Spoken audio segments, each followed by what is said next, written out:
I'm Lucy Delap. I'm a historian based at the University of Cambridge, and I work on 20th century British history. And I'm particularly interested in the lives of people with intellectual or learning disabilities, some of whom were in mainstream schools, some of whom were in special schools, and some of whom were found in hospitals.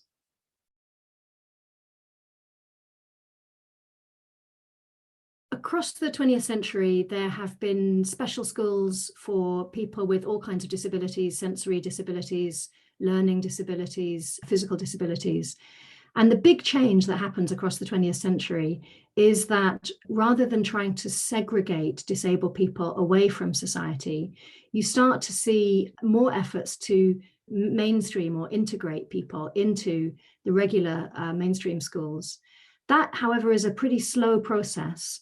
And there's an enormous amount of problems of lack of resources, of stigma, of attitudes towards disabled people that don't accept that they can be whatever they want.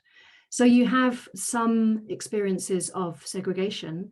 And for some communities, such as the deaf community, they find that to be empowering because it enables them to develop their own culture and their own resources and to empower themselves. For others, it's an experience of real deprivation, that some of the special schools were very, very unpleasant places to be, with very low standards of education and poor attitudes towards disabled people. So for those people, I would say that it's the 1970s and 1980s that starts to see a shift. It's 1970 where children who have disabilities become the responsibility of the education authorities rather than, for example, health authorities. And so you get higher standards and more attention to their education. And from 1981, you have a big shift of trying to get children who've got disabilities into mainstream schools, such that today, only about 10% of the school population is educated in special schools.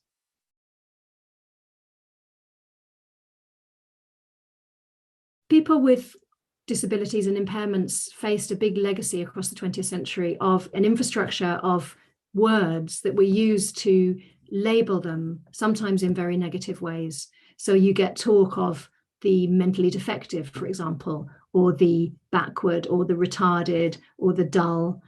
And those words were replaced with a language of educational subnormality, which was proposed in 1944 in that really important Education Act that tried to argue that people with learning difficulties might be brought into more fully into mainstream education. But educational subnormality also had its problems. Subnormal sounded like an offensive word. And that was replaced in 1981 after the Warnock Report with children with learning difficulties. And that was seen as a more kind of neutral language, a language that we would now talk today about special educational needs, SEN. I've been talking about the kind of policy language, the kind of words that you see in legislation. And of course, a whole variety of words were actually encountered in schools. Teachers sometimes used offensive words, or for a long time used words that had gone out of fashion with policymakers, but were still being used in the classroom, words like handicapped or retarded.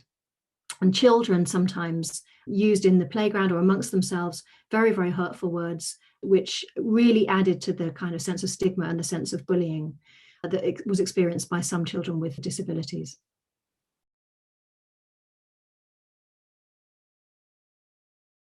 The sources that we might turn to when we're thinking about disability issues in education are pretty varied. And actually, we don't have that many sources that relate to what actually happened in the playground or in the classroom or on the bus going to school. So we turn to, first of all, the brilliant resources offered by oral history, about going back and asking people, what was it like to be in a mainstream school or a special school when you were born in the 1950s or the 1960s or whenever it might be. Oral history gives us that really rich voice of the past and fills some of those gaps. We can also look at the inspection reports for schools. We can look at the teacher training resources, so we can learn about what teachers were taught to say in the classroom, even if we don't know what they always did say. We can look at diaries, memoirs, autobiographies. We can look at literature. So there's sometimes really rich depictions of what it was like to be educated. But some of them, of course, are imagined at some distance or are linked to kind of imaginary scenarios. So it's sometimes a difficult question to really drill down into education and ask, what was that experience like for children?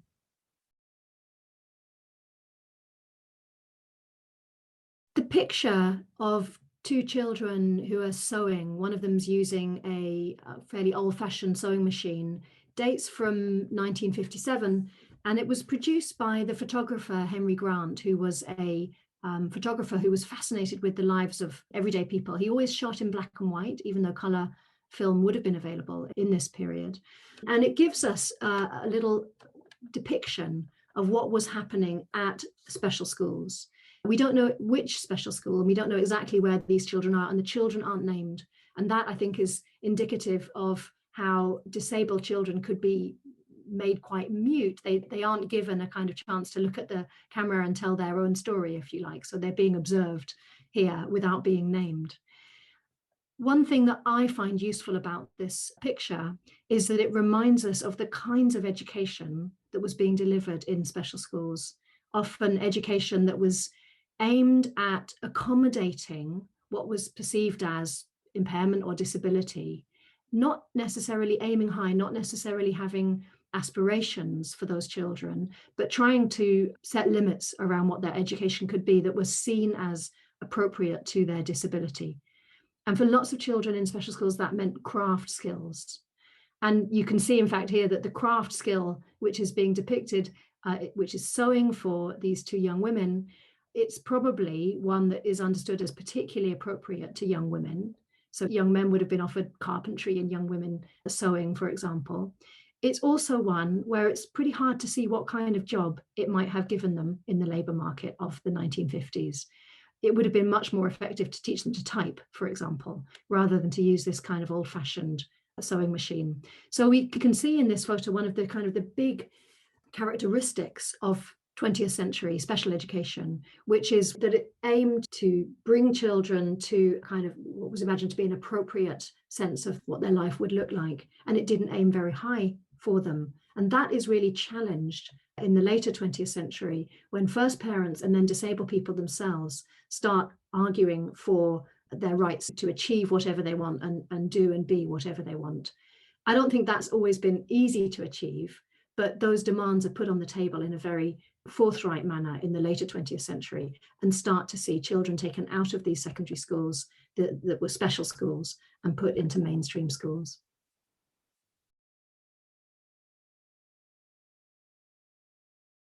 The oral history interview that we've got here is from Joanna Kulo-Watcher, born in 1984, and is held by the British Library in their Disability Voices collection. Joanne describes how, as a teenager, early teens, she had a bout of meningitis in the first part of the interview and needed to then use a wheelchair. And she describes in this excerpt how she didn't identify as disabled, even though she had a form of impairment that was quite visible to everybody else and had involved quite a lot of kind of reorientation of her life. But she says she didn't really come across any disabled people. And this is important because it reminds us not only of the stigma that disabled people were living under, and this would have been in the 1990s or early 2000s that she was describing this, the stigma that persisted even after measures had been taken to try to mainstream children who had impairments or disabilities into just ordinary everyday schools. And it also reminds us of the fact that young people with disabilities don't necessarily see that as the most important, most salient part of themselves. They might, like other teenagers, have all sorts of likes and dislikes and forms of identity and things that are important to them. And disability may be pretty low down on that list. And Joanne is making very clear that disability doesn't define her in this excerpt.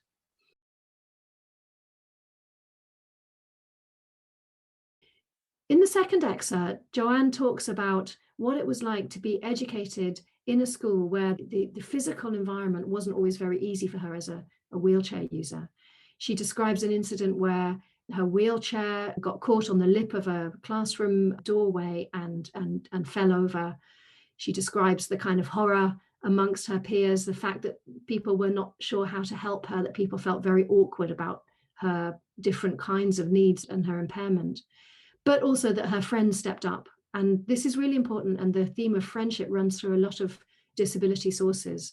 People with impairments, were often being segregated or sent down kind of special education routes that meant that friendship and their peer group was a really powerful source of help and comfort to them, because they didn't always feel like the world was necessarily very well disposed towards them.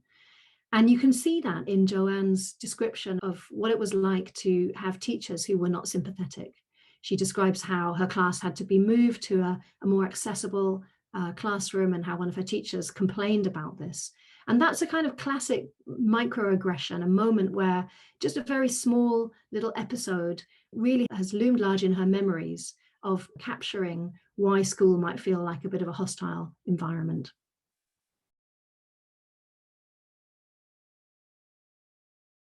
These sources show us something of the changes across the 20th century, where children and young people with disabilities went from being defined around what they couldn't do to what they could do.